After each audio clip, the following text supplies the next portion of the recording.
Kas jis toks? Aš GMO, genetiškai modifikuotas organizmas. Nieko apie tokius negirdėjome, kas tai? Nurimkite, tuo jau paaiškinsiu. GMO – tai organizmai išskyrus žmogų, kurių genai pakeisti ir įgyja savybių negalinčių atsirasti organizmui dauginantis natūraliu būdu. Kas? Paprasčiausiai tariant tai bakterijos, augalai ar gyvūnai, kurių genai pakeisti naudojant genų inžineriją. Tai yra pakeičiant organizmo genetinį kodą DNR ar perkeliant genus iš vieno organizmo į kitą nepanašų organizmą. Na, gali būti perkeliami vieno augalo genai kitam augalui, gyvūno augalui ir atvirkščiai. Genetiškai modifikuojami gali būti ne tik augalai, bet ir gyvūnai. Bei mikroorganizmai, plika akimi nematomi.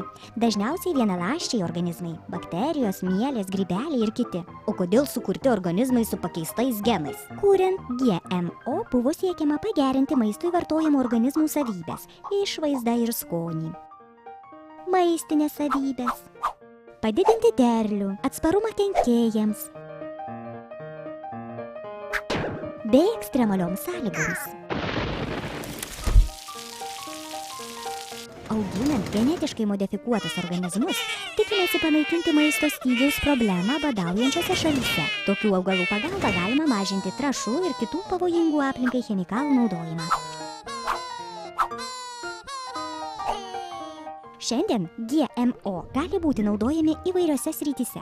Aplinkosaugos srityje užterštų vandens telkinių valymui, atliekų, išsiliejusių naftos produktų utilizavimui. Medicinos srityje naudojami gaminti įvairias vakcinas, žmogaus augimo hormoną, insuliną, skirtą gydyti diabetą ir kitą. Visame pasaulyje atliekama daug klinikinių tyrimų, siekiant išgydyti žmones nuo įvairių ligų. Maisto pramonėje, rauginto pieno produktų, sūrio, duonos, alaus, vyno gamyboje, lengvosios pramonės srityje, kuriami genetiškai modifikuoti mikroorganizmai, kurie gamina šilko, kalogeno ar kitų medžiagų pakaitalus. Kodėl kai kurie žmonės nepatikrai žiūri į GMO? Jie baiminasi, kad GMO gali neigiamai veikti sveikatą ir aplinką. Dėl kokio poveikio sveikatai žmonės labiausiai nerimauja?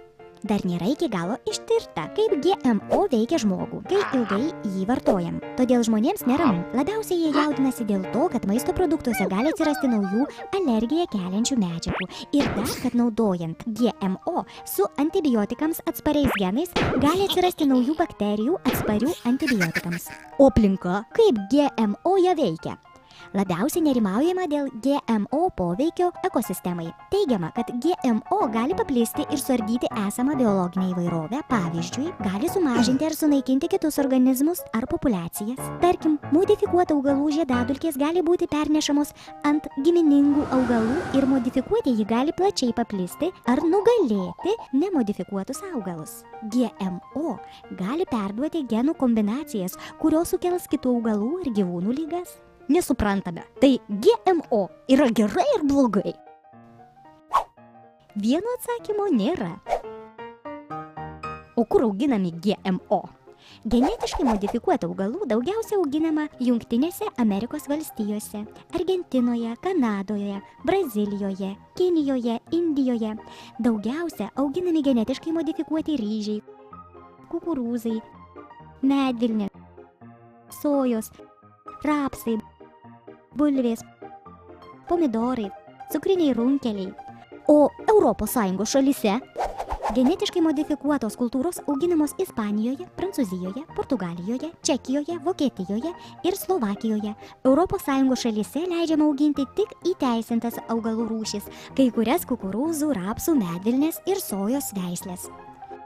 Ar galima rasti GMO Lietuvoje? Lietuvoje GMO neauginami, tačiau parduotuvėse galima įsigyti iš GMO pagaminto ar savo sudėtyje jų turinčio aliejaus, majonezo, saldumynų, kitų gaminių. Vieni jų iš GM žaliavos gaminami Lietuvoje, kiti įvežami iš užsienio. O kaip mums atskirti GMO prekybos centre? Reikia skaityti užrašus ant prekių, marškinėlių, etikečių. Lietuvoje visų maisto produktų, kuriuose yra daugiau kaip 0,9% genetiškai modifikuotų organizmų, Ženklinimo etiketėse turi būti pateikiama atitinkama informacija.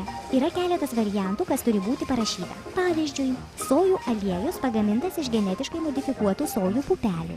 Arba pavyzdžiui, margarinas, kurio sudėtyje yra sojų aliejus, pagamintas iš genetiškai modifikuotų sojų pupelių. Sutrumpinimų ar logotipų naudoti negalima, nes žmonėms jie gali būti neaiškus ar apskritai nesuprantami.